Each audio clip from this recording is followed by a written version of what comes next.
Bolo miaka yini mo pie ma chungola ya chungola wa chungola ma chungola ti shodo cheba we sama we shu sala sebe gbo nya wa tinga yage yir kiregi go fungonege ibere nya paro mu na logo ka fongo mu nyanga ko wa ko fongoni saya sere boy aya umu kallega ke nu umu kanyo mu nyanga ko wa L'union wolo nyor biti kana malu yorobe kana ya ka fono funko genga kallo kinya ka te awa kapi boroke umu feka kolega marado politique marawe sipike kirege shagana chana do te ge ye ga turuge we fege ka de na fon shalu na me ya bewe ni kirete nya nyingeke ni nya shirete ne jo sera sebe bo nya wo fun ni ba sebe bo wa yem shawu ke bewe yenni kete o so yemu awani fefempe yeshi piten sabe sera sebe bo we wa fa kan o mu shente mu ne jo sera sebe bo nya tingu na be o mo ye fer pepe kan lega na sera sebe bo nya ate ni ka bo tarni feke kiyamo tawshi shige shi talena feke bi kolenga lo no feke bi karnyine benga lo shige shi tape feke mo la taw kasera shi lo ka feke mo yetatu faleteni na umu la taw nyung yirige aywa feke nafolo ni kenya nyung nya dan nafuwe awa kebe na bu sariya sababu we feke mo la tawe feke mo awa mutarake ka pere tav shini kningu berna nyane fere jate tromo kuruwe we ya torona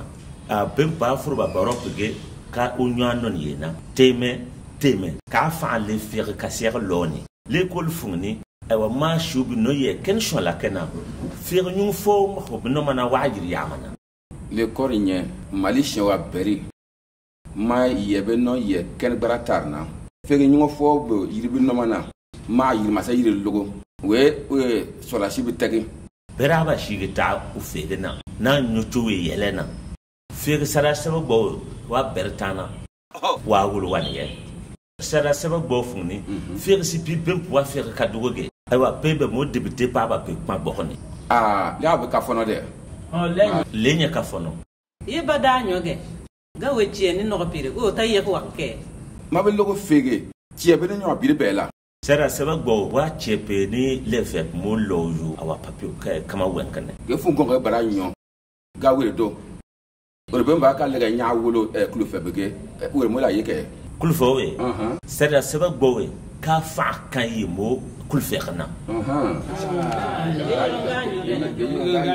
engal nya kilo kirege kilo wa ba ko ganana javengo trongo mo fere mo trongo mo kuru wenga waten ni wo pe cour de compte ge